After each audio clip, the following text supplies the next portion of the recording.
And if you don't want the spoiler, then turn off the podcast now. My parents sat me down and told me that... Please give it up for Kerry Washington. I am not a fantasy. If you want me, earn me. Behind the mask of these characters, I actually started being able to express more of my truth. My characters became this safe space for me to both hide behind, but also secretly reveal myself. Before we jump into this episode, I'd like to invite you to join this community to hear more interviews that will help you become happier, healthier, and more healed. All I want you to do is click on the subscribe button. I love your support. It's incredible to see all your comments, and we're just getting started. I can't wait to go on this journey with you. Thank you so much for subscribing. It means the world to me. The best-selling author and host. The #1 health and wellness podcast. On Purpose with Jay Shetty.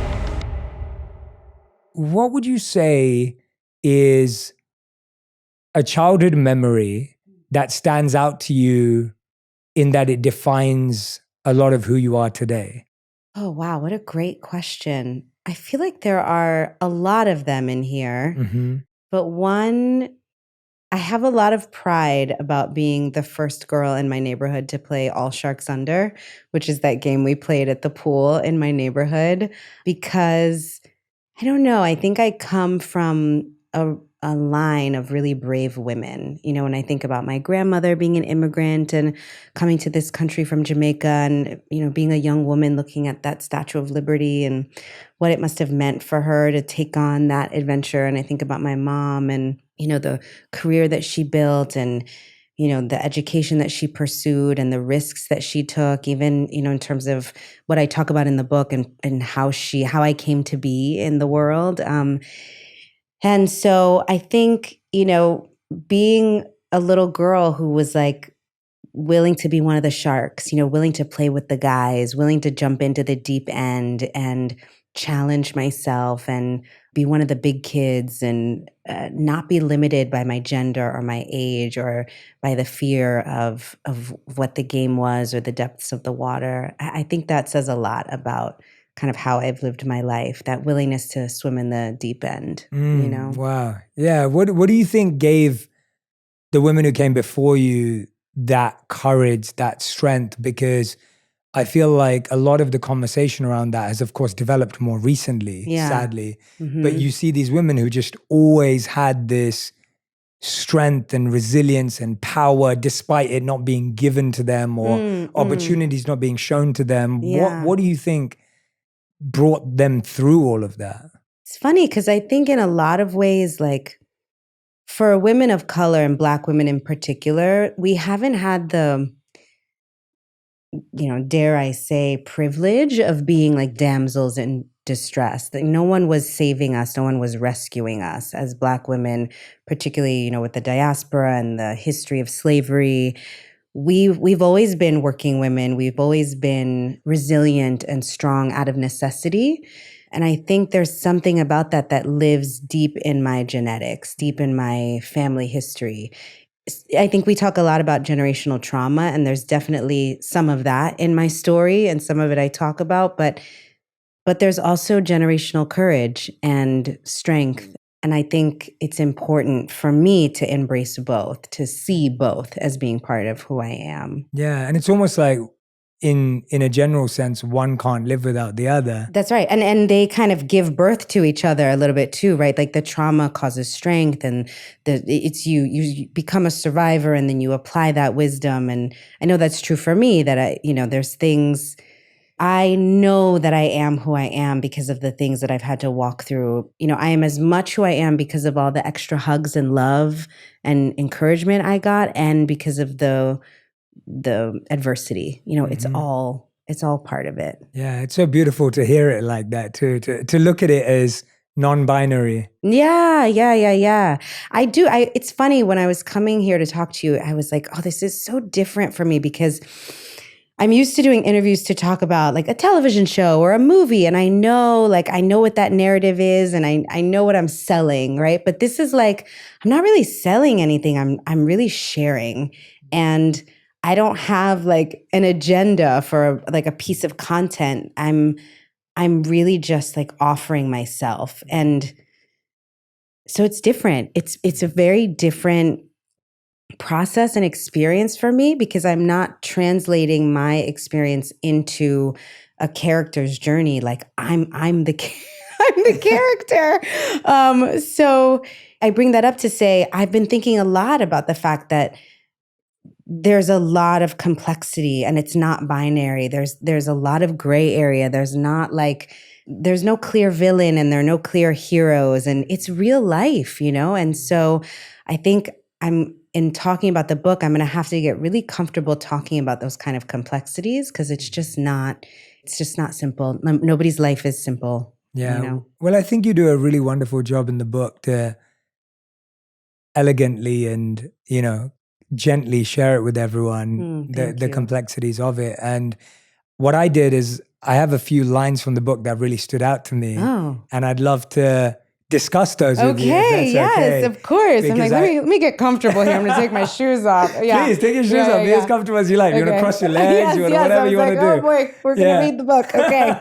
I always find that the words that someone chooses and the vocabulary they have and the language they use to define experiences. And of course, I want everyone to know that we're only skimming the surface of what's in the book or all the details in the book. And I highly recommend you turn to the book for more of the context. Yeah. But I think this will give people a glimpse into the kind of places you go to and you allow yourself to go to. So one of the things that stood out to me in the book, and I'm reading here only to make sure I don't misquote you. So you talk about how you suffered from panic attacks at age 7. And in your words, you say, I would force myself to try to have good thoughts. And I was just thinking, did you know what a panic attack was at 7? Were you aware? What did it feel like? And why did you try to say good thoughts? Like, why was that the solution? And what were those thoughts? No, I didn't know. I didn't have the language when I was 7 that it was a panic attack. It was later in life, in my early 20s, when I started having panic attacks again, that I recognized that this was something that's been with me for a long time, on and off through the years. And I realized I had been having them since I was that little kid. And it felt like dread pulsing through my body. Like, I know I described it as like this whirling, like a spinning, like a rhythm I couldn't control, like a rising heat, like a clenching in my throat, a fear that felt like it was small enough to be in every little cell, but big enough to drown in, And I just, like, as I say that to you, I have so much love for that little girl lying in that bed without the language to describe it as I'm describing it to you, but still having to hold space for the experience of it. The good thoughts, I think I describe it that way in that moment as good thoughts because I was 7 and there was good and bad, right? There wasn't the nuance of like, this is an opportunity or that, it just was like this feels bad, right? Like this feels really bad and I want to feel good. And I didn't know Louise Hay at that time. I didn't know about affirmations, but I knew the sound of music. I knew that you could like think about your favorite things and maybe feel all right. And so I just tried to think about things that made me happy, things that brought me joy or a sense of peace.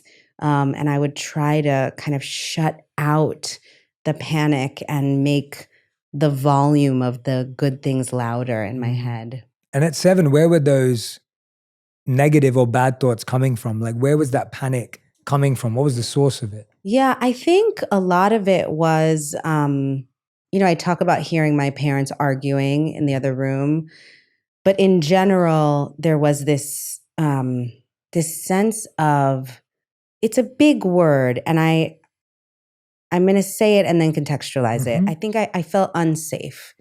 I was safe in a lot of ways. I was very loved. We were, I was provided for materially. I was wanted, I was appreciated, I was encouraged. But I also knew, as I talk about in the memoir, that there was information that was being kept from me.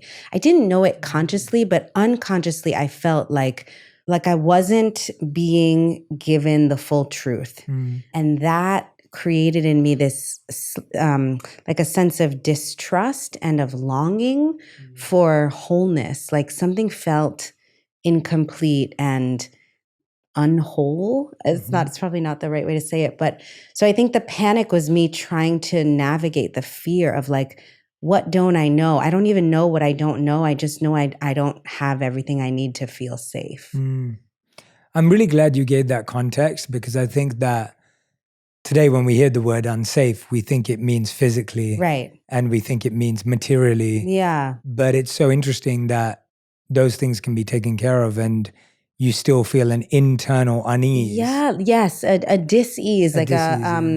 It was an emotion. I wasn't emotionally safe. I knew that. That's what I knew somewhere deep down. And I didn't have a way to confirm it. I didn't even have a way to ask about it. It just was this feeling. And I didn't even know if I should trust the feeling, right? Because everyone was saying, it's all good. Everything's fine. So I think that maybe a lot of the panic was that I was from early on being asked to disconnect from my own sense of knowing. Wow. I was being taught from the moment I got to this planet, from the moment that I was born, I was being taught that I had to act as if the lie was true, the lie of who my family was and how we came to be. So I didn't know what I didn't know, but I knew I didn't know something. Yeah. And it's so interesting, right? I think that so many of us feel that way, that our feelings when we were younger were not validated or acknowledged, and we weren't trained to do that. If anything, like in yours, we were taught to reject or abandon, deny. And then they don't just go away because of that. They often come back in the future, and we'll get to that, but they come back in so many different ways in our lives when you abandon your own truth at the beginning of your life. And did you ever feel that you were able to reconnect? What helped you reconnect with that sense of knowing again in the future internally? Yeah. Because I feel like that's something that, like, you can remember having knowing and then you can remember how you let it go. Most people I speak to feel like they never felt like they knew. And I don't think it's because they never knew. It's because they let it go of it so early that we forgot that we knew. Yeah. If that makes any sense. It does. Yeah. I don't remember knowing and then not knowing, but I remember learning that it was more important to play along than to fight for what I thought I knew. And then it was like, okay, it's the script that matters. It's like this performance of this perfect family, like that's the priority. And their feelings are more important than mine, whoever the they is. And then the they was like lots of different people throughout my life. But I think one of the first tools that helped to bring me back to myself was yoga. It was like one of the first times that I remember being still in my body in Shavasana at the end of that first yoga class that I took in high school, and weeping because I felt really like present in my body. Like I wasn't trying to escape or deny or quiet, or I was just like fully present in my body. And it was terrifying because I was like, I don't know if this is okay. It was different from how I was taught to be. Not like didactically taught, but it was different from how I learned to be, to survive emotionally. How did that feeling transpire in other areas of your life? That desire of like, I'm going to perform, I'm going to put up what people need me to do. Like, did you find that manifesting in other areas of your life, or were you able to kind of go, no, that was just with my family? And no, I mean, I got really lucky because I found a career where I could perform, where I could like this superpower that I had to kind of shape shift and be whoever you needed me to be. I started knowing how to do that in an audition room and on a set and on a stage. And I realized there actually was this place in life where performing was the true goal. And it was okay to want to be somebody other than myself and to want to step away from my truth to another person's truth. Like that actually led me to a really exciting, adventurous, abundant life. And then this weird thing happened where behind the mask of these characters, I actually started being able to express more of my truth, right? Like in my life with my family at home, I couldn't necessarily be angry or express fear or insecurity. But if I was playing a character, I could have all of those big, intense feelings, and it wasn't threatening to anyone. It was actually rewarded. So my characters became like this safe space for me to both hide behind, but also secretly reveal myself. It's incredible how like something so stressful and uncomfortable turns into a talent, but also a healing. Yes. Right? It's truly. like, yeah. I'm so grateful that that acting led me to be able to have more emotional vocabulary, more willingness to actually feel my feelings and express them. And I'm even grateful. I mean, it was how I stumbled upon acting, is that, you know, my mother is a very stoic, she's so elegant, and like, she's really somebody who is not very expressive of her emotions because she operates from here and is very dignified and stoic. And so, you know, because God has an enormous sense of humor, she had this child and I was just like a walking id, just like feelings all over the place. And God bless her, because she's an educator. Rather than just say like, stop having feelings, she was like, you're going to go to this children's theater company. Because I imagine, you know, she was thinking, I don't know what to do with all these feelings. You know, as well as I know my mother, she was kind of like, I don't know what to do with you, but they'll know what to do with you. And so she, the amazing educator that she is, she led me to spaces where I could be expressive and energetic and emotional, and she could applaud from over here and not have to wrangle. Yeah, absolutely. Yeah. And it's what I find so interesting when I was reading the book too, is just recently I saw that you mentioned how you have always been trying to get away from acting there. Yes. And that these amazing opportunities keep coming your way. Explain that to us, because I think what I love about this is kind of what we were talking about since the beginning of this interview, which is this texture and this complexity, which what appears to be a paradox. Yeah. But actually that's the human experience, where you're like, I had this pain, acting was healing me, but now acting is something I've been trying to move away from. But it's okay that's so, walk me through the depths of that, or the texture behind that, of like, why is it something that, despite it being so healing and powerful and a safe space to feel all of this, does it not feel like a forever home sometimes? I'm super interested to hear what you think about this, because some of this is the tension between the pure art and craft of the work, the creative craft of acting and storytelling and narrative. And I love that work. I always love that work. Even when it's really, really hard, I feel like what a privilege, what a gift. It feels like a true calling. I don't always love the business stuff. You know, I don't always love the rejection and the competition and the how hard it is to get something off the ground and get something produced and get something greenlit. Or like, I love the making of it. I don't always love the vulnerability of when it hits the airwaves and like the criticism and the ratings and the reviews. And so that it's like when I want to leave is when it feels like the business parts of it, the kind of worldly material parts of it become too expensive to my soul. It just feels like I don't want to have to navigate all of that stuff. So I'm going to go find something else. It's like that great, you know, the Winston Churchill, Brene Brown quote about like being in the ring and, you know, what it is to be in the ring. And that's that beautiful vulnerability. And sometimes I'm like, I don't want to be in the ring. Like, you know what, God, like you can have the ring. Like, I'm good. I think I want to be an observer and like, you know, be booing from the crowd for once. Like, not really. I'm a very generous viewer usually, but sometimes it's that. It's like sometimes the vulnerability on the business side feels like too much. Not the vulnerability on stage, not the vulnerability in front of the camera, but the stuff outside of the creative craft. So that's when that stuff feels like, it's taking over and I'm spending more time thinking about how to win than I am about how to create, then I feel like I'm going to go do something else, something that feels purer, like teaching kids or teaching yoga or, you know, something, all the other things I've tried to do. And then inevitably, you know, I'll read right when, like, I remember I really did not have money to burn. It was early in my career and I was like, I'm done.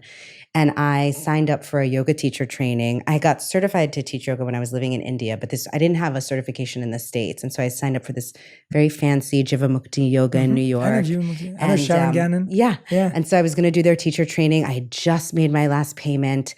And then I read the script for Ray.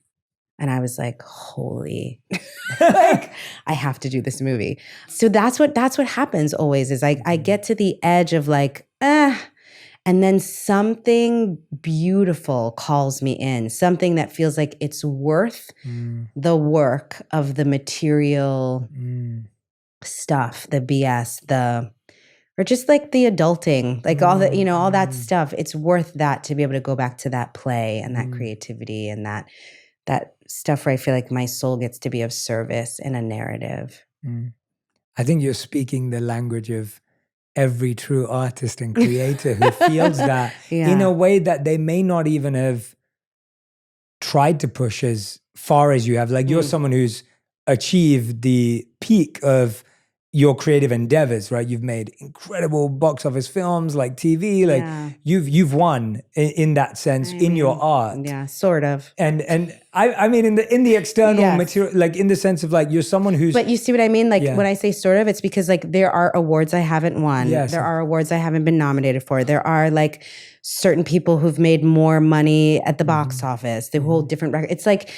And that's a little bit of the part of what I do that I don't love. Right? Like I remember an acting teacher saying to me once, no matter what he does, Tom Cruise is never going to be Tom Hanks. He's never going to have like 3 years in a row, back-to-back Oscar nominations. He's never going to have that. Like he can have Born on the 4th of July, but he's not going to have Tom Hanks' career. And guess what? No matter what Tom Hanks does, he's never going to have Tom Cruise's career. He's never going to have back-to-back Mission Impossibles and like hold all the box office records and 30 years later be able to make another Top Gun and have it be nominated for a Best Picture. Like they have different careers, but neither is less valid. Like they're both winning. They've both won. And that's part of the challenge for me is like how to accept that this journey, my journey is the journey. It doesn't have to look like anybody else's. It doesn't have to measure up according to anybody else's standard. And I think for a long time, because I wasn't comfortable with myself, because I didn't really know my story, and so I wasn't really living my story, I always felt like I was the co-star in somebody else's story, whether it was at work or at home or whatever. That writing this memoir was a little bit about like, I got that missing puzzle piece that helped me put myself at the center of my story. And then I was like, I want to do the work to write that. I want to do the work to know what it feels like to center myself so that I can make sure that in this lifetime, I'm living my story and not chasing somebody else's. Wow, you're speaking to everyone's soul right now. Like, everything you're saying, I'm like, oh, like it shows, right? I think when we feel like we can really understand someone we don't know or someone we haven't spent a lot of time with, it means that they understand themselves. Because you know, when we're at that like humanity, that like naked truth of just what it means to be human. Exactly. Right? Like I'm listening to you going, wow, I think everything you just said, like, I think every creative person I know has expressed some part of that to me. I think there's parts of me that have grappled with that. And if you don't mind, I'd love to offer you what you asked for earlier. And you were saying you'd love to hear my thoughts on it. Yes, both as a coach, but also as somebody who, because I feel like I'm here, I should get free coaching. But also as somebody who is navigating the combination of the material world and the spiritual world, and you know, living in both of those spaces. Yeah. So from a coaching or even spiritual perspective too, because all my coaching is of that type. So the Sanskrit word for this is Dharma. And Dharma very loosely can be put to purpose, but really what Dharma is almost like an inherent calling that you can't separate from yourself. It is so in deep alignment and centered with who you are at the core, that even if you try and push it away, it just keeps pulling you back, no matter what that is. And that isn't an activity, like it isn't a title. Like I think today we think of like purpose or passion as a job or a... Right, like CEO is not a Dharma. Exactly. CEO or actor or actress or podcaster or author, that's not your Dharma. It's like you're an artist who expresses yourself through many different ways. You've written an amazing memoir. You've done TV. You produce. You tell stories. You know, you have 2 interview shows, podcast and scripted. Like those are just mediums. But what I'm getting to is that there's a part of you where performance and the expression of emotion through performance is so core to what helps you heal and live and breathe in whatever way it is. It doesn't always have to be in a TV or a film. There's some part of you that loves to express and loves to feel in that way, and you can probably define it better than me. And what I've found is that we're always trying to escape that because usually, in the same way as you're saying, because of the business aspects that make it seem dirtier, murkier, less pure, because it comes from such a pure place. Right. It's not coming from the place of wanting to win. Right. It's not coming from the place of wanting to be the best. It's coming from the place of like service. Or this just needs to get out. And that's something that I've found that it's really hard to shake that, because it's almost like God, the universe, wants you to use that in the service of others. And so I've rarely found, I've not found anyone, I think, that's been able to extract their Dharma from themselves because it is inextractable. Like it's you.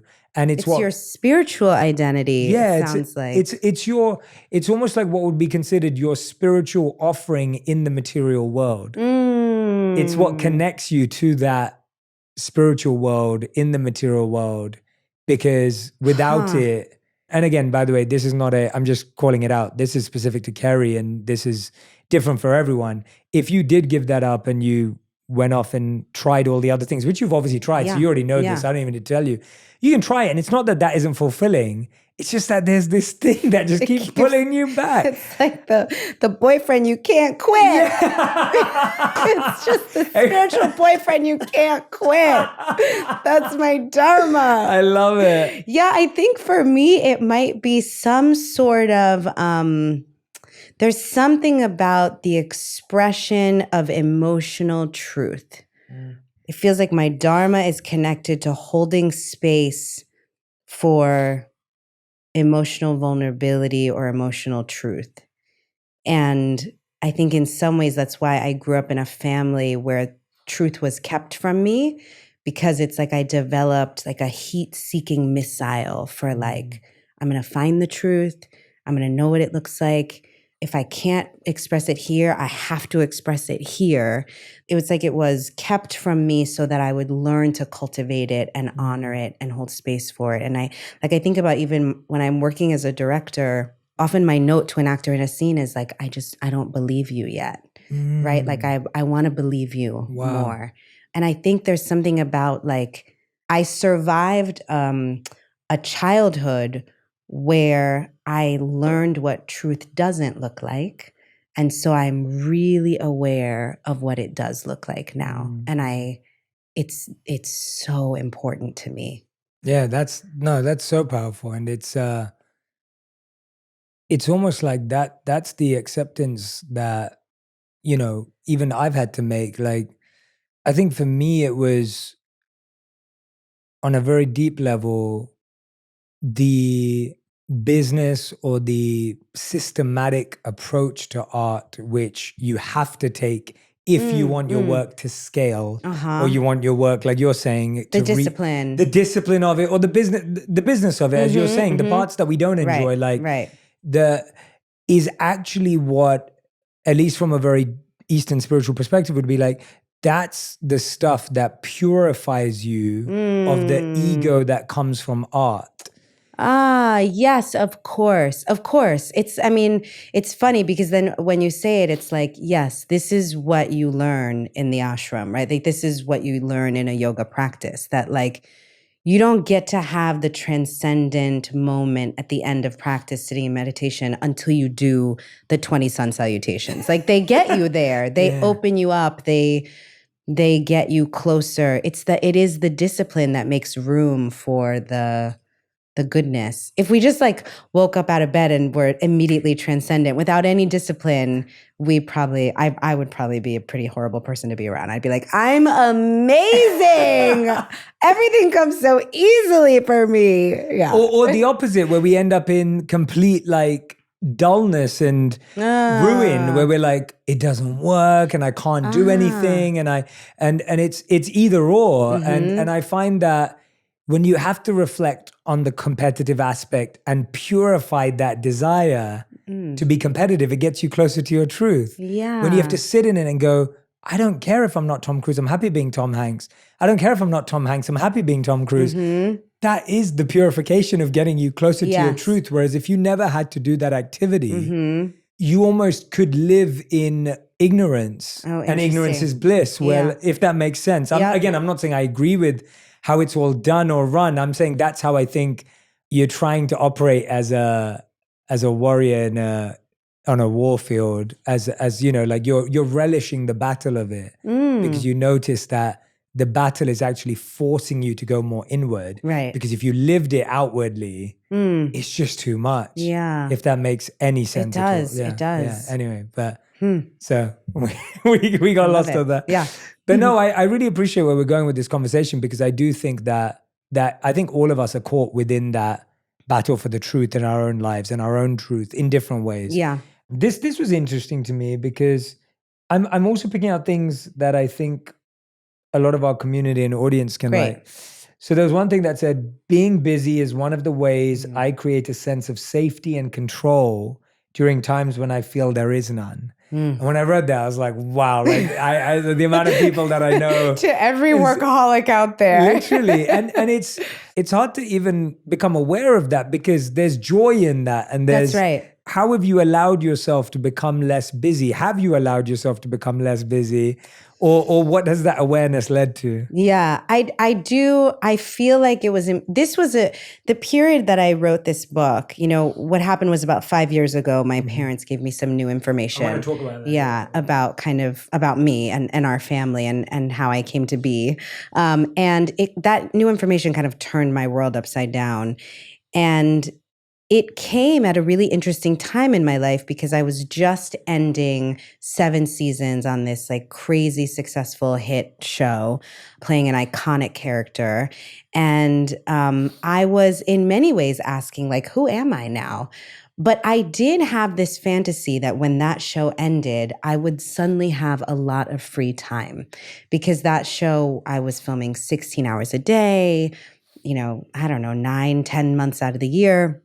And I was, you know, within the life of that show, I got married and had 2 children. And now I have 3 children and my husband came with 1. And it was just like, there was no downtime. And I thought, when the show ends, I'll have some downtime. And I remember like a year after the show ending, I was like, oh, I might be the problem. Like, I don't think the show is the problem, because I still have no downtime. And I am not the number 1 on the call sheet of a hit primetime drama. But I was finding other ways to fill my time and still finding moments where I was feeling overwhelmed and overworked. And so I really started to think about how if I was the problem, if I was the common denominator, if I was the issue, then how could I also maybe be the solution? And I think the truth is I do love to be busy, but I'm trying to check the intention of what that busyness is about. So making sure that I'm not saying yes to things because I just want to be in a constant state of cortisol spikes and, you know, not getting enough sleep and just feeling like I'm on a hamster wheel because then I don't have to deal with some other stuff. I'm trying to have the yeses come from purpose and passion, and to have more no's, to say no more often, so that there's room to say yes for things that make me feel not busy, but driven and generous and like I'm contributing, not just accomplishing, but really contributing, giving of myself. And I think that feels like a tough thing to do when you've been such a high performing person for a long, long time. And all of a sudden you have to reevaluate what performance means. Yeah. And what high performance means. Yes. And even start to redefine what success means, right? Like I think it's like we say to these corporations, like your success can't just be about the bottom line. Like, are you also thinking about diversity and inclusion? Are you also thinking about the environment in your bottom, in your definition of success? And I feel like I'm trying to do that personally also, like think about success in the material world, but factor into that success my life as a wife, my life as a mother, my life as a daughter. And I think that too was part of what made me want to write the book, was to kind of be able to have the narrative of my life really reflect on all of it. Because when I sold a book idea, right when the show ended, I sold this book idea that was like, here are the 10 things I learned about life from this character. And my parents had just given me this information about myself, but I was like, I'm not going to deal with that. I'm going to go sell this other book idea. And that felt like a book I could write, because it was not really about me. It was about the character. And it was like very sticky, cute life lessons kind of a book. But every time I sat down to write, that didn't feel honest. It was like, I have this new information. I have this new curiosity. I have this new awareness. And if I'm going to write something about myself, then it has to be that.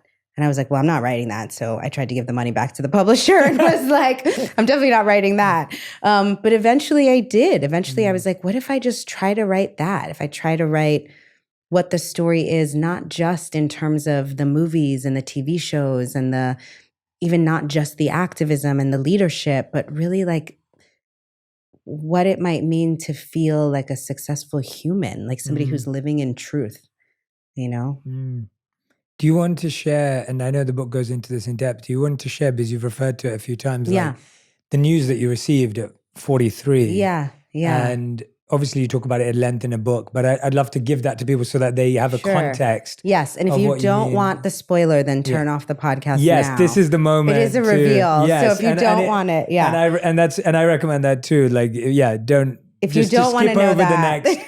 Skip over the next 3 minutes. I'm such a fan. I know that like you have those time codes at the bottom. So just skip to the next We'll put that on the time code. Yes. We'll put skip now if spoiler alert. Yes, okay. There we go. So my parents sat me down and told me that that my dad is not my biological father, that I was born from a sperm donor.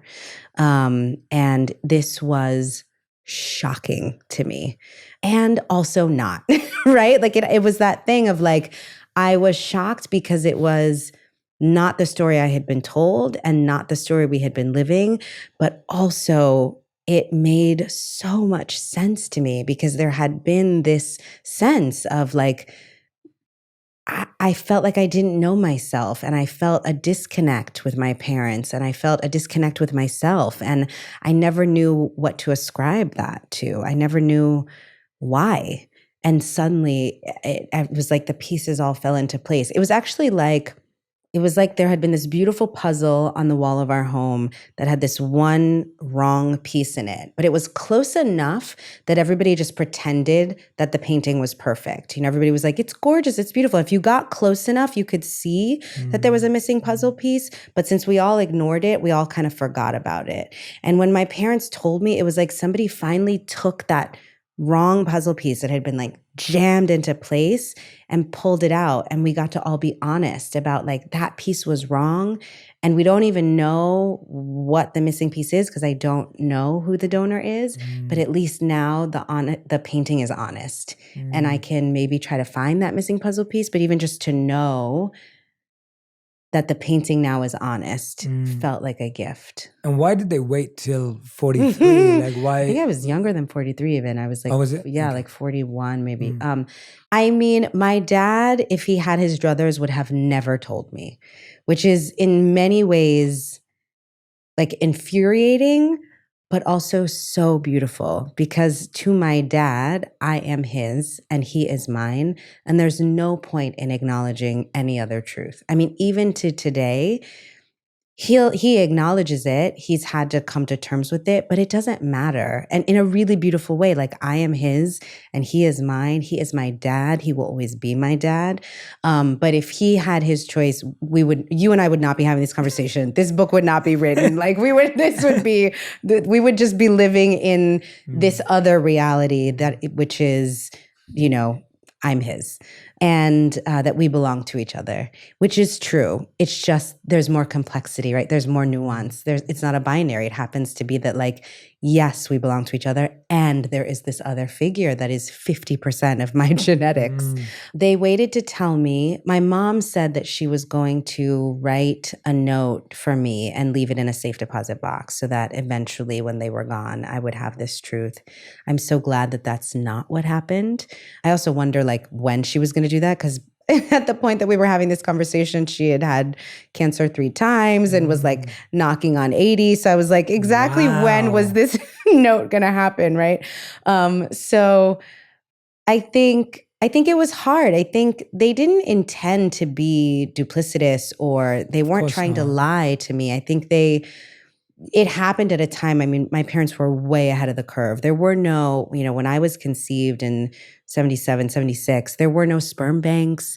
This was not something that people did. It was like a highly experimental, very secretive thing. There was no frozen sperm. It was like, it was all very, very cutting edge. And they were innovators and ahead of their time and risk takers. And nobody knew that 40 years later, you'd be able to take a DNA test and know where you come from. It just was like, this is a secret we will take to our graves. There's no point in telling her. We need to keep our family unit together and we don't need to upset her and we don't need to embarrass our family. And they eventually told me because I was going to do a show. Skip Gates has a show on PBS called Finding Your Roots, where they research your family background. And they do it a lot through record keeping and census reports, but they also do DNA tests. And so I told my parents I was going to do the show and they were really excited. And then I handed them one of these commercial DNA kits and my dad started having panic attacks.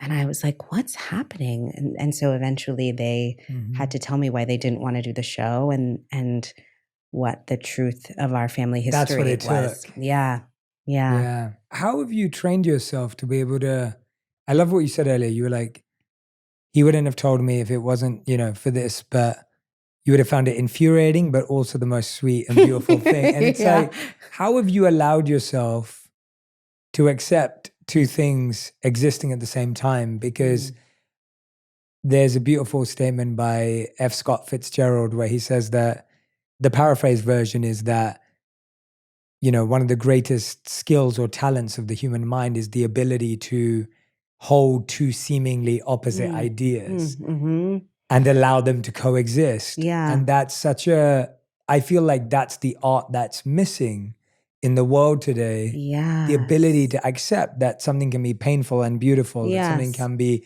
true and untrue in certain ways and it feels like even though you were like looking for this truth and this puzzle piece and you have every reason because you've known it for your whole, like it's so deep, like you make it look so elegant, but inside your heart it was such a struggle to be like, what is this one thing? What is wrong with me and what's wrong with my life and what is the secret? And then you find it, but then you still go, you have the grace to say, I understand. Like he is me and I am his. Like that beautiful statement that you just repeated twice there.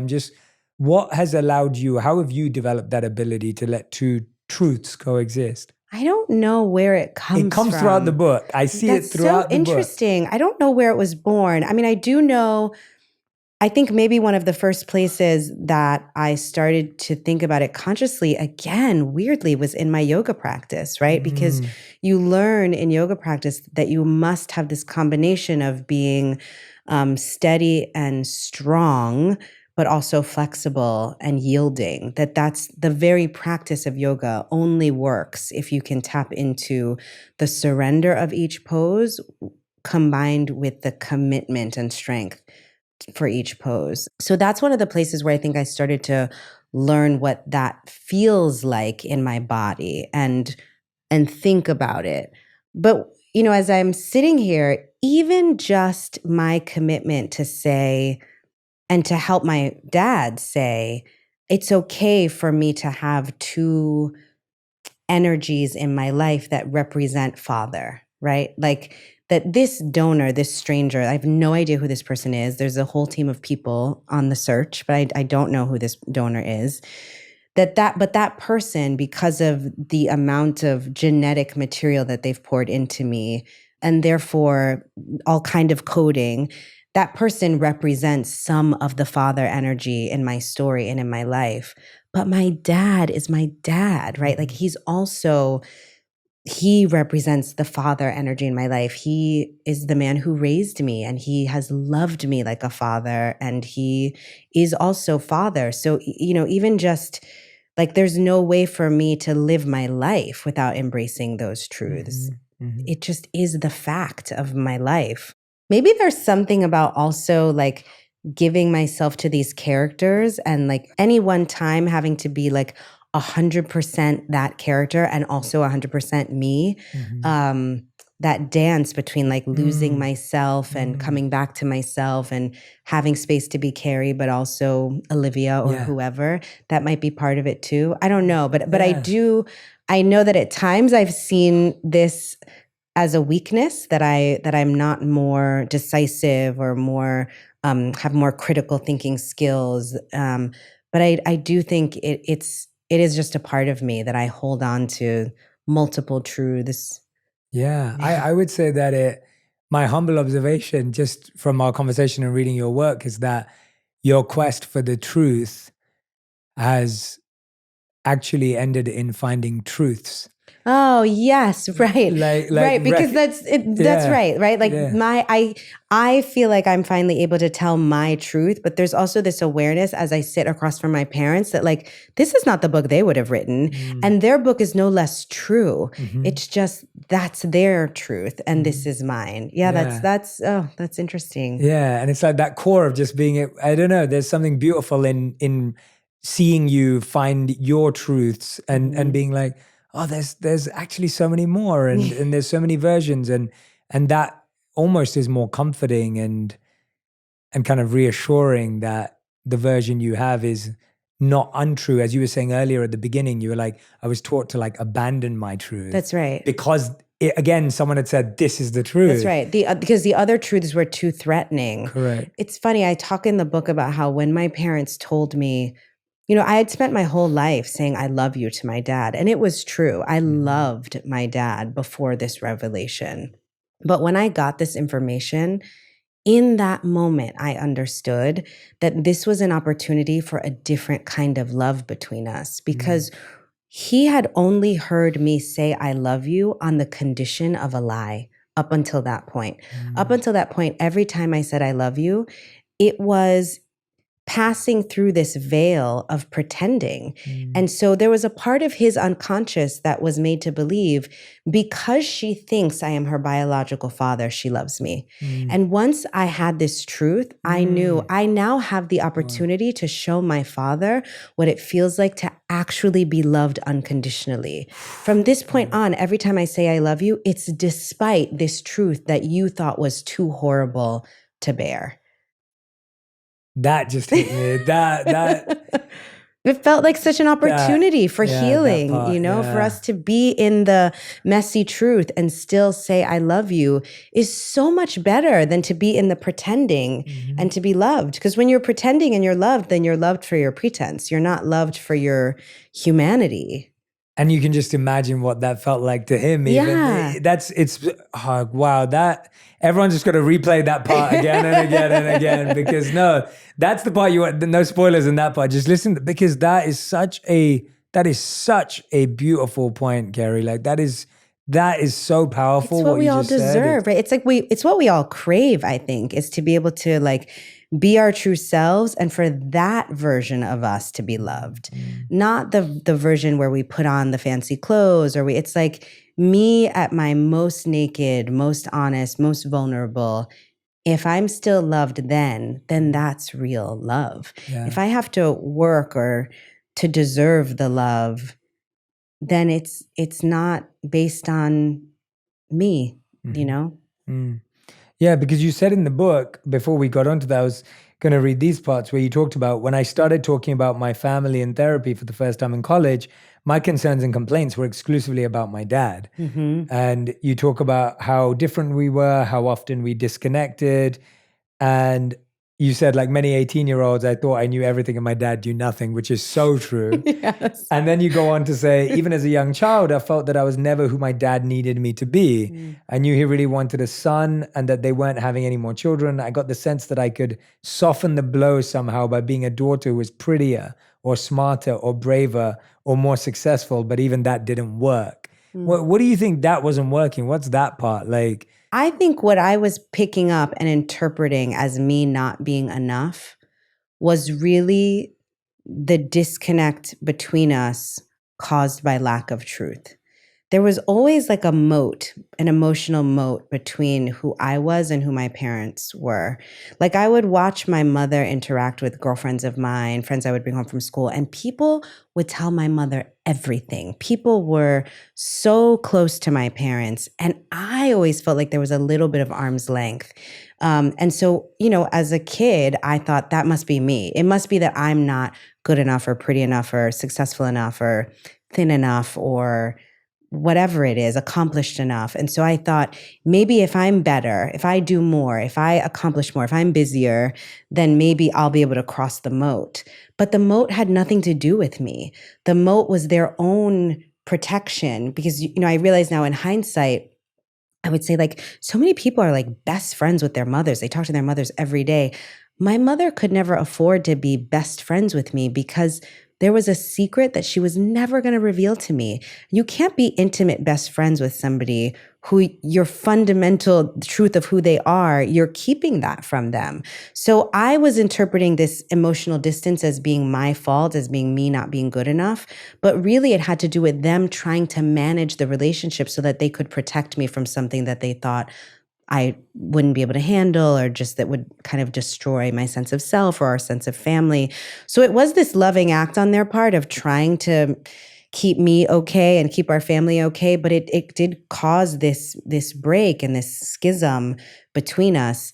And I thought I could fix it. I thought if I could be better, I could fix it. And it was in learning the truth of this revelation that I was able to say like, no, I'm okay. I'm enough. It wasn't about me. And now I talk to my parents every day. Like now it's the greatest gift of these few years and even writing this book is that I am so much closer to my parents than I have ever been before because now there's nothing to hide from each other. There's nothing we're trying to protect each other from anymore. There's no more performance. There's no more pretending.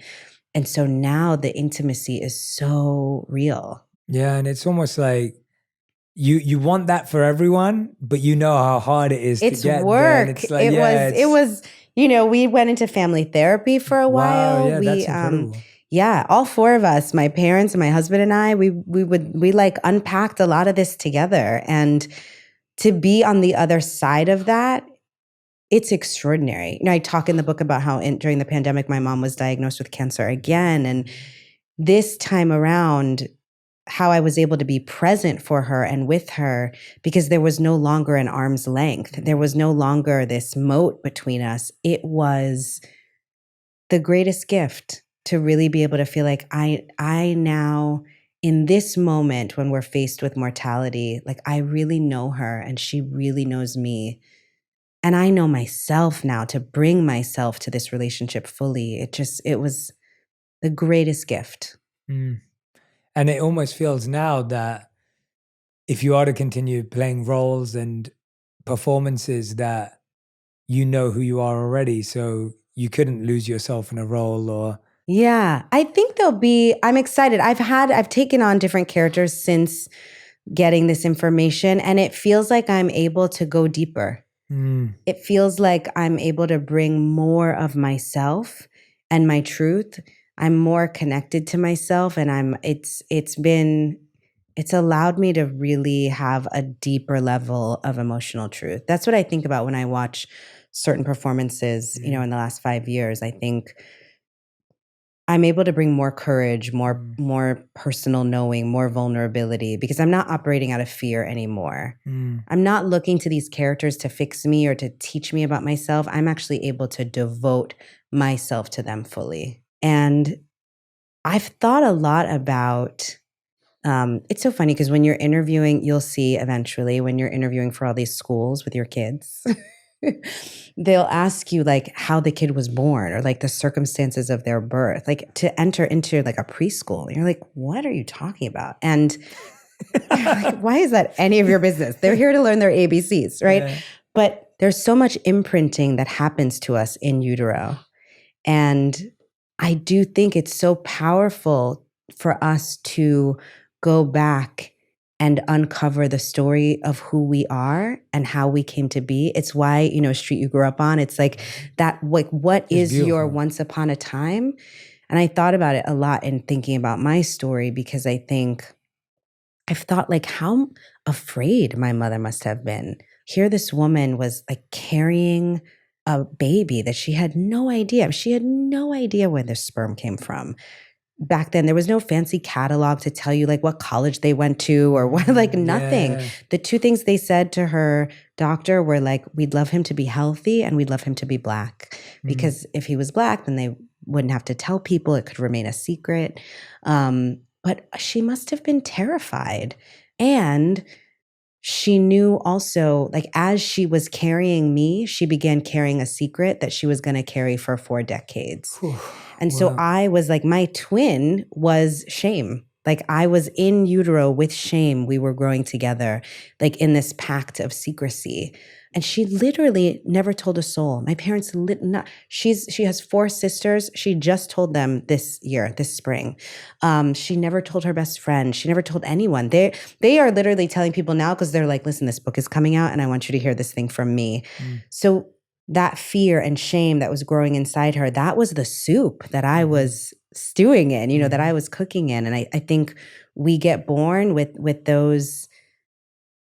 that identity and we get to navigate it. Yeah. No, thank you for sharing that part too, because it makes sense with when you said you wished you were not an only child and your parents responded, you were long wished for a child. You were not easy to conceive. And like that idea of just, it's that beauty of they wanted you so bad. Listen, I joke about my dad's, his unwillingness to deal with the truth of how I came to be, right? Like it's so beautiful, not just because it's a testament of how much he loves me, but when my parents sat down across from that doctor, they said, you have 2 options. Looking at my dad's sperm, you have 2 options. You can either adopt or you can try this new thing, artificial insemination, right? And it was my dad's ego.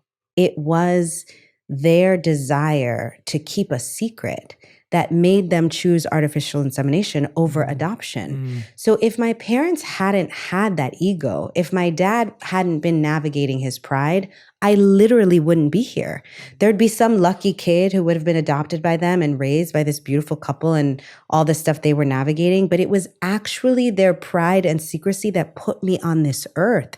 So I have to be grateful for it. I have to be grateful for their stuff, their, the emotional stuff that they're navigating, because it was my pathway to being on this planet.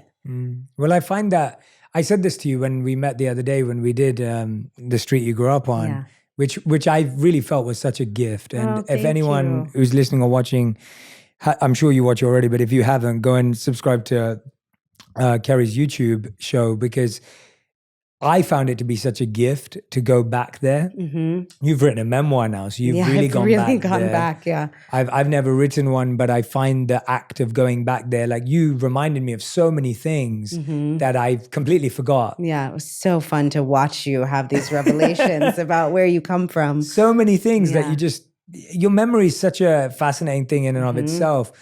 But I said this to you that day when I saw you, and I'm repeating it now because I said it offline to you, but I want my community to hear it. I found your take on your challenges so refreshing and unique, because you'd be valid in just being upset. and there's nothing wrong with that. And if there was Right. someone else who was, it's so valid. But then when you hear someone who's seeing it from multiple perspectives, and there was also the most challenging part of this book to read was when you talked about the encounters you were having while you were sleeping. Mm-hmm. And even in this, and I'll let you explain it, but even when I was reading through that, I was just like, how is Kerry even explaining this with so much compassion and so much grace? And I was like, you just have this capacity to hold pain and compassion at the same time.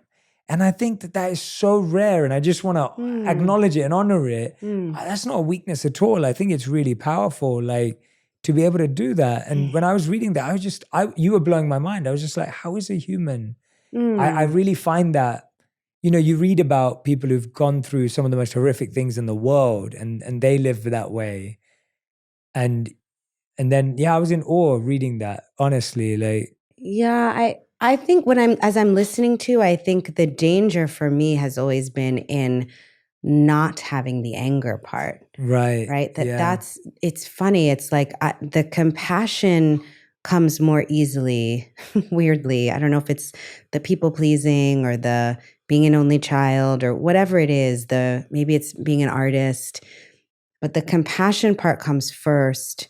The journey for me has been allowing myself to have the anger, allowing myself to create healthy boundaries for myself, to allow for the pain and the grief at times, and then to still make room for the compassion. That's what I felt. Yeah. To be able to like hold space for both. And I think a lot of it is selfish. I don't want to be a person who operates from toxicity. When I'm only operating from resentment, it's poison for me. To hold space for loving myself and loving other people in all of our imperfection is for me what feels doable. It actually helps me have more grace for myself when I'm able to have grace for other people. And I talk about that Pema Chodron idea of like the person that causes you the most pain. That's the person that sat with you in heaven before you came to earth and said like, I love you so much. I'm going to be the one that hurts you, that forces you to grow. I love you so much. I'm going to be your enemy that teaches you what love looks like. And I think we are really, really all doing the best we can. And when I'm not able to have compassion, my life is like this hose, right? And the emotions are coming through the hose. If I choke the hose from compassion for somebody else, I choke it from myself too. And I want to let it run free. I want to let the goodness go through so that I'm able to give it to myself and others, because we're all really just doing the best we can. And that looks like a lot of different ways for a lot of different people. And it doesn't mean that in my compassion and forgiveness that I have to engage with everybody all the time, right? Like having healthy boundaries is also important, but I always want to leave myself open to grace because I need it for me too. I love that idea of how when we're choking our life or someone else with compassion, you're actually blocking it from yourself. Yeah. That's what I meant. It was not a naive compassion that I was reading of. It wasn't it didn't come across as a people pleasing or, oh, I'm just protecting. And, it didn't feel like that. It just really felt like a realized version of that. And that's even harder. I think some of that too, honestly, comes from the acting, because you're taught early on that to play a character, you can't judge your character. Like when you're playing a bad guy, you can't think of it as a bad guy. It's what some of my favorite stories and my favorite narratives are these like origin stories for the villains, like Cruella and the Joker, like these Mine stories. too. I love that because I feel like it's really true that hurt people and villains come from somewhere. And so as an actor, you learn that when you're playing a character who does something awful, you better figure out why. You better figure out what it is that caused this person to make those choices, because it's not going to be real if you don't do that. You're just going to be like some arch stereotype of a bad guy. If you want to be a human being who's doing something awful, figure out the why. What's at stake? What is that person afraid of? What is that person needing? What is that person longing for? How was that person abused? And so I've had to learn compassion even just for my characters. Or maybe I'm drawn to playing complicated characters because I really love to cultivate compassion. I don't know, but it's definitely a part of kind of the culture of how I approach my life and my work. It sounds like you're such a seeker of the truth in spiritually, in your life, in your work. What is it that you're seeking now at this point in your life? Like, what is it that you're trying to learn or be curious about?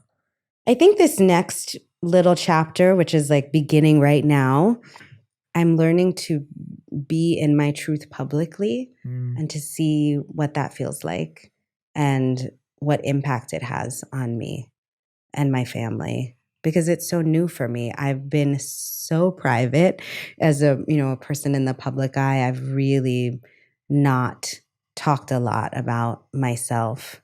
So I'm really trying to be curious about what this experience feels like and how it changes me. I'm curious about who my donor is. It feels like another part of the quest.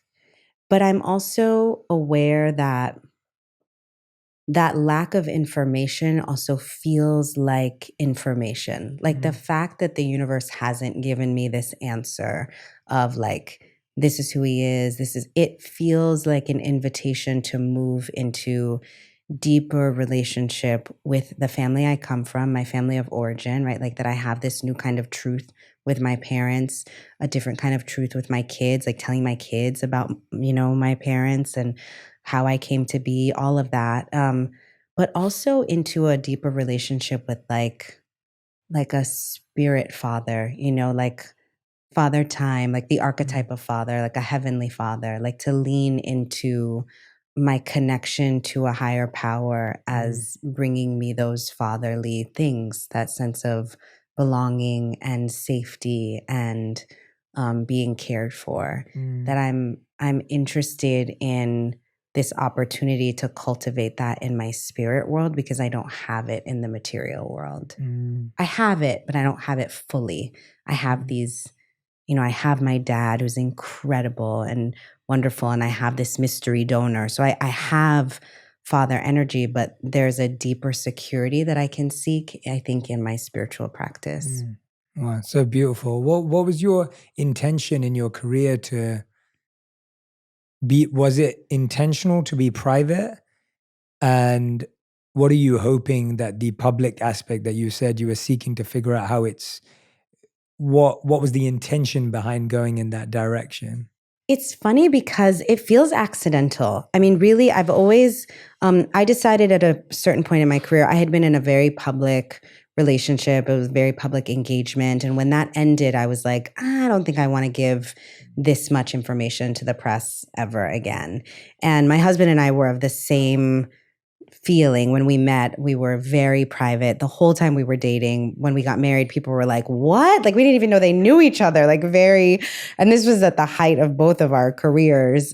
He was like on the cover of Sports Illustrated and I was on this hit show, and we wound up somehow having this very secret, private courting and marriage. It was so beautiful. I remember when I called my parents to tell them I was pregnant, they were like, so you'll tell people like when the kid's in college? Like they were like, I was like, probably. So it has felt like a way to protect the people that matter most to me. But my parents have always been a part of my public identity because, I didn't need to protect my relationship with my parents, and they're not children. I keep my kids off social media because I feel like they should make decisions about how and there are a lot of ways to do it. There's no right or wrong. But for us, I feel like my kids should be of an age where they know how they want to enter that social media space. I don't want to make those decisions for them. But my parents are old enough to make those decisions. So I kind of started posting more with my parents because I was like, I got to post something, right? Like, so I would post my dog and post my parents. And I was doing these dad jokes with my dad. And my dad became a bit of a celebrity on my Instagram. And so then when I got this information, I was suddenly like, oh, I am complicit now in a lie. Because I'm out here perpetuating this truth that's not my whole truth. And so suddenly I was like, I didn't want to keep a secret the way my parents had kept a secret. Because I don't feel like there's anything shameful about this. I don't feel like there's any reason to not talk about it. So part of the telling of the story was like, this is a way for me to be corrective and just not feel like I'm perpetuating a lie that I didn't even know I was lying when I was doing it. But now I want to just be transparent. So we'll see. I don't know. It's very new for me to be this open. But I guess I also just, there's a saying that we're as sick as our secrets. And I want to offer healing to my parents and to our relationship by not having it be in the dark, by speaking the truth of our journey and of my journey in particular. One of the things that's been really wonderful about as I've shared the book with people is that people immediately tell me their family secrets. Like immediately. It's so funny. And so I've realized like all families have them and people feel less alone when they read the book because this person who has been so private and I really have kind of maintained a certain level of Hollywood, like this is who I am and I'll let you in only this much, and to let people in more, to allow that level of vulnerability helps me feel less alone, but I think also is helping readers feel less alone. Yeah, I believe that for sure. And I love that that's what's happening as a response to the book, because how beautiful would it be if every friend who picks up this book and shares it with their friend is now able to open up about something that they've been holding on to let go of shame and to let go of secrets. And that's what I want for people to, and also I think it's important to see where we are as a family, right? To know that we're closer than ever, that this revelation actually wasn't the fracturing of my family, that it actually was the birth of our true intimacy and closeness with each other. And for me, like a real beginning, a sense of like, I don't have to hide. I can now really do and be anything. It's so empowering to hear that. Yeah, it's very liberating. Very liberating is the right word, liberating. Actually liberating is the right word, yeah. I think that's part of it too, is like, if people find out that this is the real deal of how I came to be in the story of my family, like I wanted to own the narrative. I didn't want anybody else to be able to tell my story. I wanted to be able to tell my own story, to claim it and to have it and to know that it was mine, that it is mine. I'm still living it. This is definitely like act one. There's more to do and be, but it's mine. Yeah, there's this beautiful line that you say you were talking to your therapist about it and then you explain it, and it says, when you teach a person to believe that their internal truth is a lie, you take from them the very thing that is most important to each of us, our ability to know and trust ourselves. And I can only imagine how much you trust yourself now. So much more. It's true. I guess that's why I keep saying like I'm so curious about who I'll be on the other side of this chapter, like once this is out there, because I do feel like I trust myself more now. I understand myself more. I trust myself. I feel stronger. I feel liberated. I feel like I have more capacity for compassion, more capacity to love myself, more understanding of myself, more capacity to understand and love my parents, and therefore more capacity to understand and love friends and other family members and my kids. If we are as sick as our secrets, then I am getting healthier and healthier every day, you know? So I'm grateful for that, because I want to offer that to my kids and to myself and to my parents. Yeah. We deserve that. You know, that's what this community is about. It's about health and happiness. And that's like, to be able to know that truth can lead to that, because sometimes the truth seems so scary. You know, it's not that my parents were being mean. They were afraid. But that you can walk through that fear toward a deeper healing in truth is is really what I want people to know. Can I ask a practical question based on Yeah. what you just said? How did you talk about this to your kids? Mm. Because I can imagine that that's scary because it's a lot for them. Yeah. Because they're still young.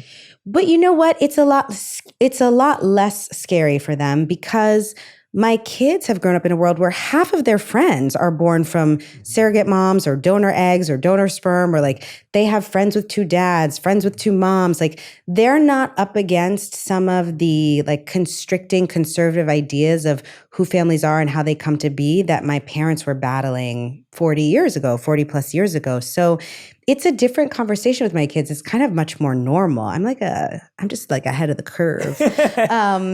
But it's also very different. Like the conversation we had with our 17-year-old was very different than the conversation with my 6-year-old, right? Like super different. And that's part of it is and in general, and when it comes to this kind of like advanced information, we try to be led by their questions. You kind of like we offer them a little bit of information and then ask them what questions they have. Because I don't want to overwhelm them with information, but I always want them to know that they can ask me anything. There's no bad answers, no wrong answers, nothing you can't ask, and that the door is always open. So, like my 17-year-old had more questions, my 6-year-old had 0 questions, my 9-year-old had a couple of questions, and then was on to the next thing. Yeah. But for them, it's not a huge deal. And also, it's not a huge deal because fundamentally, my dad is my dad. Like that's the big thing, is that nothing has changed there. There's more information and I'm going to learn more about who I am, and therefore they're going to learn more about who they are. But the bottom line is my dad, and that's not changing. So they have that security. I love that. That's beautiful. Kerry, we end every On Purpose episode with a final 5. Yes, but I want to ask you before we do that, is there anything I haven't asked you about that's on your heart, that's on your mind, that you really want to share, that you want to dive into, that you want to talk about that we haven't covered today for whatever reason? And so I just want to give you the floor and ask you if there's anything that you really wanted to share. That doesn't have to be. Was it surprising to you how much time I spent in India? Yes. and we should talk about that. Yeah, sure. I had no idea. And I was like, yeah, you've definitely been private, because I feel like India is such a big part of my work and my heart and my spiritual home that I love when people have spent time in India. It's such a special place. Yeah. It lives so deeply in me. I really want to go back, and I want to bring my family. And even my husband is like, I have to go because it's so much a part of you. I do feel like, when I talk about the street I grew up on, it's Pugsley Avenue in the Bronx. But I also feel like Kerala raised me. It was the first place I lived when I left the cocoon of college, right? When I was really into like, college is over. You're like for real an adult now. You're on your own. And I walked into that in India, which is like the most magical of places. So I'm really, really grateful for that place, and I hope that I can spend more time there. How many times have you been back? Only that one time. Oh, that was the only time. About that I didn't know. Right. Yeah. I would love to go back. Do you go back often? I go back every year. You do? Every single year. And where are you So based? I'll go to the ashram that I spent time in, which is in Mumbai, and then 2 hours outside of Mumbai. How long do you stay there? I'll be there for, it varies. Like this time I'm going to another pilgrimage this year in West India. And that's for around a week to 10 days. And then in January, I'm going back to the ashram that I was in for like 2 weeks. Wow. And so it varies. Sometimes I go back for 3 weeks. Sometimes it's been a month. And do you just like set aside that time a year ahead on your calendar? I try to, yeah. I try to make it a time that's always in, and that it's a time to completely disconnect. So I won't be on my phone. We prep content in advance so that I don't have to think about the podcast or social media.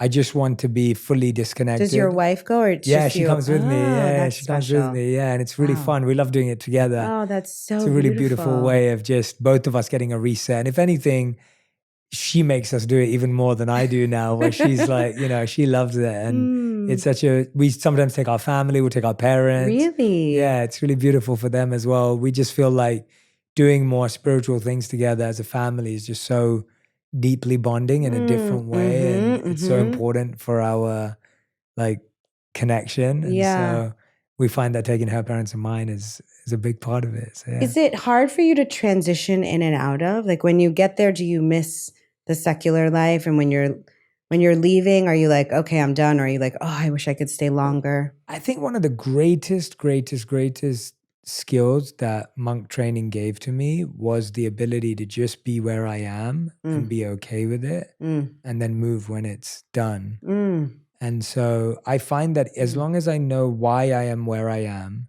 and as long as I know it's intentional, then I feel very grateful that I can wake up and just feel I'm where I'm meant to be. And I think that was all because of the way we were trained, where nowhere was more home than anywhere else. And that's like a really interesting training, because most of the time we're trained to be like, know where your home is, know where your roots are. But this was almost like, well, if your roots were here, then you were always at home. That if you were aligned here, then you were always centered and grounded. You didn't need an external thing. Now, that doesn't mean today that I don't like I love my home here and I love feeling grounded here. And yes, do I feel more happy when I'm here than in a hotel room? Sure. But I don't feel I wake up without purpose in a hotel room if I'm there for a reason, or when I was touring this year, or whatever it may be. And so I think I look at purpose as my home, or at least as a mindset and an approach. Right. So I feel like I can kind of switch back on and off.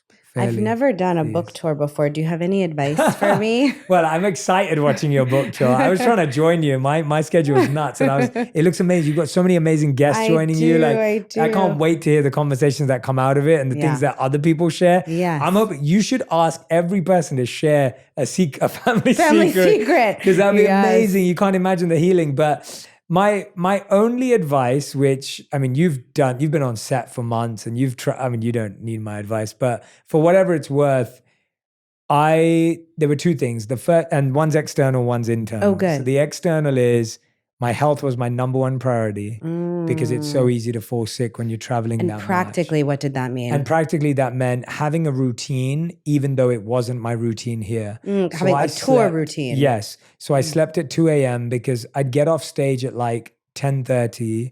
I'd do a meet and greet. I'd be amped. I'd eat at midnight and then I'd sleep at 2 a.m. I'd wake up at 9 a.m. So I'd get 7 hours of sleep. I'd then go on a walk around the city that I was in with my team. Wherever you were. Yeah, with my tour manager or with my team, whoever's with me, we'd just go on a long walk, get like 10 to 20,000 steps sometimes, like just really get active and be in the place, because we weren't really in a place for longer than a night. So I was like, not that I wanted to see the city, but I was like, I want to be outdoors. I don't want to be in a gym or, I don't want to get lost in that. Great. So that was really great. And then I would eat breakfast at 9 and then lunch at 12 and then I wouldn't eat again. And I was allowing myself to just be on stage at night. And in the sense of like, I was like, I don't need to achieve more, because I was starting off like being on stage. We'd start a meditation at 3 p.m. and then I wouldn't get off stage until 10:30 and finish till midnight. Oof. So it was just like my 9-hour workday started at 3 p.m. And so allowing myself in the morning, I don't need to rush to meetings. I don't need to be on a million phone calls. I just need to focus on being present, because then I can give people the best experience and honor that experience. And so it was a very like disciplined approach. That's good. And really to take it all in. Like, I'm sure there's going to be tears. I'm sure there's going to be laughs. I'm sure people are going to want to hug you after this and share their story. And it's like, I look back and I think of like and it's what you were saying, that as your life becomes more public, there's, as you know better than anyone, there's scrutiny, there's criticism, there's whatever. I found that the love I got from my community when I was traveling was enough to keep me afloat for all the times and all the other. Fills the well. It fills the well of all the other stuff that comes and goes. You get to see people's eyes, and you get to see someone look into your eyes and say, this book's going to change my life. Yeah. Whatever. And people are going to say that to you. Like, people are going to have their stories of what you've discovered, and just getting to hear that from people and see people say it. People have been fans of yours for so long, and you've probably never heard them say it in this intimate way. People have loved your characters, not you. Yeah, that's so true. This way. That's so true. And so just taking it all in and allowing yourself to be present with it. So the external thing is the discipline and the health. And the internal thing is allowing yourself. I think sometimes we're so aware of like ego and worrying about whatever it may be and being modest. And I was just like, you know what? I'm just going to soak up all the love. Just take in all the love. Like whenever I allow myself to just really receive the love, and I need it too. I need to be nurtured by love. Wow. Right? Why am I deflecting it or whatever? Just take the love. Like, it's so funny when you say that, because when I was reading your book, which is just like a full-on study of love in all of its forms, I felt like in so many ways it was like my memoir is like your book in the wild. Like it's so many concepts that you talk about in terms of forgiveness or partnership or vulnerability. Like it's what I'm expressing of how I was grappling with that. Like if only I had had your book when I was like 12 to help me walk through life. But it's really fun to see how usable your book is. So like it's so spot on in giving people what we need in life. That's so reassuring. Thank you. I mean, that I could only dream of having it connect with a real life story as much as that, because thank you. That means the world to me. Thank you. I really received that. That's so special. Yeah. Like, Yeah. I think that's kind of like the perfect match in the world where it's like we need the human story of what it really looks like, because it's messy and it's uncomfortable. And then hopefully we can all extrapolate lessons from it. Yeah, and get a toolbox. It's like if you get triggered reading this book, get Jay's book, and then you'll have a toolbox to help you grow and heal. No, and I would say the other way around. I feel like people need to see the messiness of what it looks like. And I don't shy away from that. But I think when you read about it and you see like, oh, this is what the uncomfortable conversation looked like. This is what the revelation looks like. This is what the work looks like. Like, I think we need both sides, because sometimes we have a romantic view of what growth looks like and what having the revelation conversation with your family looks like. And we know that that's not true. And right. And I would love to. I love how much time you spent in India, for sure. I was definitely surprised. What would you say then in that regard was like? Obviously, you talked about the gift of your yoga training. Yeah. You talked about the gift of. You referred to it many times. What surprised you about India? I think the thing that was most surprising and impactful for me about India was how drenched in God everything is. You know, like I grew up in communities where there's like a liquor store on every corner, but in India, there's an altar on every corner. There's just, you know, when you walk into someone's house, there's an altar, there's a puja room, there's like, you can't escape God if you wanted. The very way you say hello is like an acknowledgement of the God in each other. So that was really powerful for me in a time when I was really seeking God in my healing. And I found it impossible to escape a sense of spirituality in India.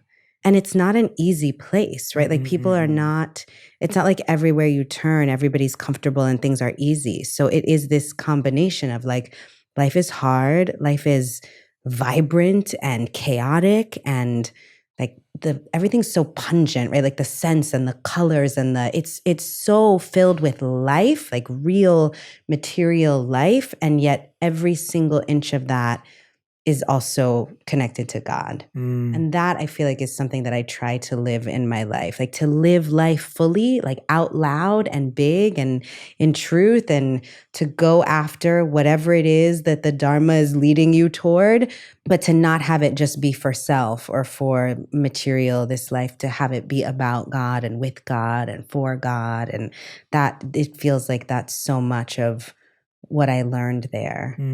Yeah. Well, I mean, I don't think there's any greater gift that a place could give you. That's pretty so spectacular. Special. Yeah. So special. Yeah. And it's I'd love to show you my temple room afterwards. I would love that. I would love that. Yeah, it'd be beautiful to show it to you. Like, that would be great. But no, I hope, Kerry, this has been a serving and an offering to your offering to the world. I really mean that, because I really believe that this book for you is not it's not a celebrity memoir, like, No. you know, and it's so No. much, it's so human, and it's so it's so truth seeking. And so I really hope that this has served you and served your offering in the world. And, I'm excited for everyone to read it, to connect with it, to share it with their family, share it with their friends, and hopefully uncover, discover, and recover from family secrets that may be holding you back in whatever way, and being able to have the grace to hold the supposed paradox with that, compassion and empathy. Amen. Yeah. Amen. Thank you. That's my hope and intention for you and your book tour. And I wish you nothing but so much impact, and can already see everyone smiling and the faces and the lives being impacted and changed based on the work you've done. So thank you so much. It's such a privilege to be here. Oh, I'm so grateful. I still have to ask you the final 5. Yes. Okay. I know you tried to dodge them, Kerry. I saw I should have prepared too. I'm like, such a fan. I should have prepared. You distracted me. But I hope we got, if there was anything else that you wanted to know. No, this was amazing. All right. I wanted to make sure. Be honest with me anytime. Okay. So, all right. Question 1, Kerry. Yes. What is the best advice you've ever received or heard? The best advice I've ever received or heard is to pray. When I learned to pray and meditate, to me, there's sort of two sides of the same coin, like it's the talking to God and listening to God. Whenever in my life I'm reminded to pray, it's never a bad thing. It's always a path to goodness, because it's always an act of surrender and an invitation to help. And the act of prayer for me and of meditation is really, for me, about picking up a tool of humility. Because when I'm not making room for spiritual practice, it's like I think I'm in charge. And so the prayer helps me remember, and the meditation helps me remember to be part of something greater, to not be trying to control and run everything, but to connect myself to something bigger. What a great answer. We've never had that before on the show. How did you learn how to pray? And for anyone who struggles with prayer because they think they have to have the perfect words or they don't know where to start, what would you suggest for someone? It was part of my first time I ever got on my knees really to ask something greater than me for help was when I was really struggling with my eating disorder stuff, which I talk about. And that was the first time in my life that I was like, I can't fix this. Like, I don't know. I do not have the tools, and I don't know where to go, and I don't know what to do. And I'm going to need somebody or something to step in and help me out. That was my first experience with prayer. And then there's a really beautiful book. I think it's one of the most important books that I've read in my life called The Artist Way by Julia Cameron. And that book taught me a lot about bringing spiritual practice into my creativity and into my life as creative practice, but prayer through journaling. And I think there's no wrong way to pray. And honestly, my prayer looks like all different kinds of ways. I think like any relationship, my relationship with spirit is always evolving and changing according to where I am. And, sometimes it's like sitting on the pillow with the candle and the incense is like, that's it. It's just like sometimes date night is like that perfect, elegant 5-star, you're dressed up, he's in a suit, it's a whole, right? Like sometimes the ritual is that. And sometimes it's like, I'm in my car, I'm at the red light, I'm like, all right, God, like I'm going to need you to step in and, take this day on.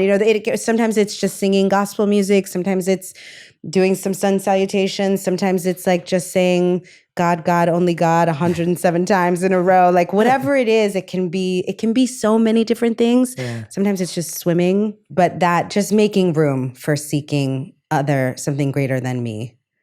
Beautiful. What a wonderful. Do you pray with the kids? And we do at night. We do prayer requests and gratitude together as a family. I love that. Yeah, that's so special. Yeah, it is really special. It's really fun to watch. What do the kids come up? Yeah, what are they? It's great. You never know. I mean, sometimes it's like sometimes their gratitude is really profound.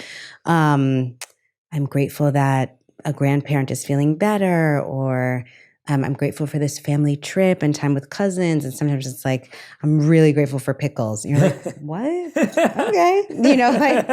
That's cool. Yeah. That too is God, right? Yeah, so it's fun. And also the prayer requests, it's just our kind of family way of remembering to think outside yourself. And sometimes the prayer can be for yourself. I really hope my ankle feels better. But it's also a way to remember to include other people in your seeking, you know? Beautiful. I love that. All right. Well, that was just question one. So Okay, I know. question number 2. What is the worst advice you've ever heard or received? I think about this book that I talk about in my book that I like stole from the library when I was a kid that was called A New You. That you missed the due date. Yes, I missed the due date again and again and again and again. You know, this idea that it appears in like magazines for young women, and there's this messaging out there that to be loved, you must be something other than who you are. You know, that to be loved, you have to be prettier, and you have to know what colors are right for you, and you have to know how to sit and how to walk and how to stand. And I'm all about having good manners and being appropriate to a situation, but the idea that you have to be somebody other than who you are to be deserving of love is messaging that is damaging. I think it was definitely damaging for me, and I think for a lot of people. Yeah, and it gets so ingrained. Yes, and it sounds so obvious, but it's not, and it's so subtle and so hidden. Yeah, I mean, even from a young age, when you hear kids saying like, "I need those sneakers, or else I'm not going to be cool," like it's these messages. I think consumerism has a lot to do with it. This idea that you must have that lipstick or that mascara or that facelift or those pair of jeans or whatever it is in order to be good enough, and it's just not true. It's just not true. You are lovable. And by the way, love sneakers, love lipstick, love mascara. Like you can have those things, you can play with those things, but the idea that you must do those things to be lovable, to be worthy, that's where the wrong messaging gets implanted. Yeah. To quote TikTok, I don't know if you've seen this new TikTok, which I love, and the sound is telling you how to dress to impress a man. Oh, I love that one. You know what I'm Yes, talking about? yes. And like everyone's like doing the opposite. Yes, it's so great. So cool. Yeah. So great. It's great. Yeah. I haven't done that one. I should do that one. Yeah, I saw someone do it with their daughter the other day. With a little girl. It was so cute. So and I was like, good. it's really cool. So anyway, but that idea definitely, I love that. Great answer. All right, question number 3 is, how would you define your current purpose? My current purpose is to hold space for my scary truths and other people's scary truths, and to create community in that. That's really powerful. That's amazing. I think that's it for now. It sounds like a good one. For Q4. That's the purpose for Q4. I'll get back to you. Yeah, purpose every quarter. Yeah. I love that. It's so nice to put it into words though, isn't it? It's just like, even to think about it, it's like, yeah, that's great. I love the answer. All right, question number 4. We talked about what you're trying to learn now. Is there anything you're trying to unlearn? Is there any beliefs that you're trying to unlearn, or values or ideas? I think I'm working to unlearn the belief that I am not enough. And I think I'm working to unlearn the belief that I am less important and less deserving. Where does that still come from? Where's that hiding?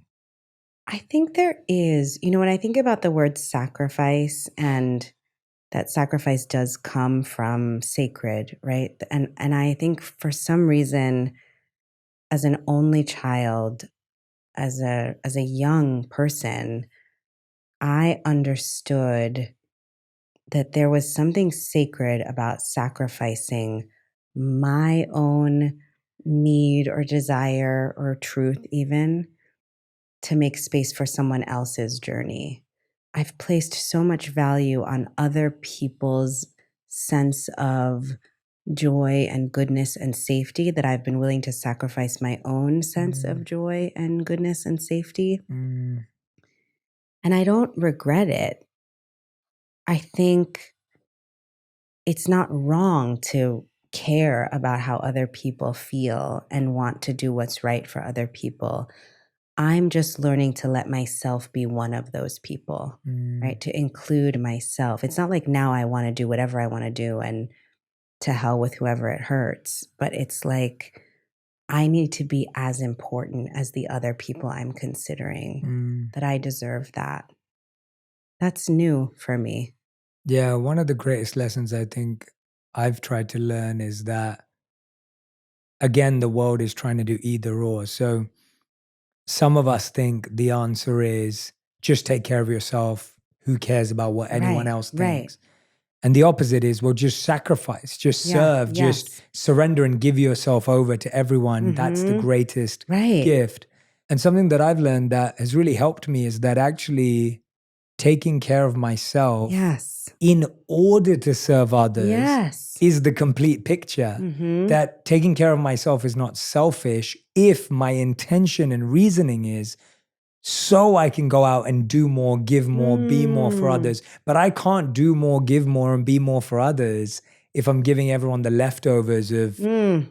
That's right. I have to give from my overflow. Correct. Yeah. And similarly, I've also learned that sometimes giving to others is a way that I can be giving to myself. Absolutely. Because I can, like, my giving to others can be how I build hope and community and belonging for myself. There can be this dialogue between the two. So just to not forget myself in the equation is so important. Yeah, and that when you give to someone, I also notice it this way, that when I give something to someone, often I feel like I'm the one doing the giving, but actually the fact that there's someone there to receive it is such a gift. It's a gift. Because if there was no one for you to give your gift to, then it would feel incomplete. And so the fact that even someone has a challenge, an opportunity, a moment that you get to give something to someone, we have to see that good for ourselves. That's like, right. As opposed to this feeling of like, oh, I did this for all of That's you. right. Know? That's like, right. That's right. So that's beautiful. I love that. All right, fifth and final question, which we ask to every guest. You should have practiced, Kerry. But if you could create one law that everyone in the world had to follow, oh my God, what would it be? Take your time. One law. Your answers so far have been fantastic. A++ for everything. Oh God, so much pressure. One law that everyone in the world had to follow. I think it would be required compassion and empathy training. When I think about all of the like ills of society, all of our kind of social evils come from us not being able to care for each other. You know, when you think of like really mentally ill folks, that there is, I don't want to say that because some of it is biological, but I feel like there could be so much pain that's avoided. We could stop so much transfer of generational pain and suffering. We could prevent so much abuse if we could just give people empathy and compassion training. It would impact how we legislate, how we interact with one another, how we care for each other in society. I think we need that so badly right now in our families, in our schools, in our businesses, in our government bodies. We just need so much more empathy and compassion. I love that. Yeah, that's beautiful. And there would have to be a special chapter on having it for yourself too. Yes, yeah. For sure. Yeah. For sure. Yeah. Everyone, the book is called Thicker Than Water. I have it right here, Kerry Washington, a memoir. Make sure you go and order your copy. We'll have the link in the comments and the caption, so you can go and grab your copy right now. Kerry is also going on tour, so if you don't have your tickets yet, make sure you go and grab your tickets to see her live. She's got phenomenal guests joining her as well, so make sure you go and check that out. And of course, please tag Kerry and I with moments of this episode that resonated with you on Instagram, we'll repost on and respond. Please let us know what really stood out to you, what you're going to practice. Maybe you've been inspired to share something with your family member, maybe to ask questions to your family as well, to understand more about your origins and where you came from and who you are. So I hope you're leaving this feeling empowered, liberated, and strengthened in your pursuit for truths. And again, I want to thank you, Kerry, for your generosity, your openness to share your vulnerability and this new friendship that we're building. I'm so excited. I'm very grateful for. So Thank you, Kerry. Thank you so much. Thank you. What a treat. If you love this episode, you'll enjoy my interview with Dr. Julie Smith on unblocking negative emotions and how to embrace difficult feelings. You've just got to be motivated every day. And if you're not, then what are you doing? And actually, humans don't work that way. Motivation, you have to treat it like any other emotion. Some days it will be there, some days it won't.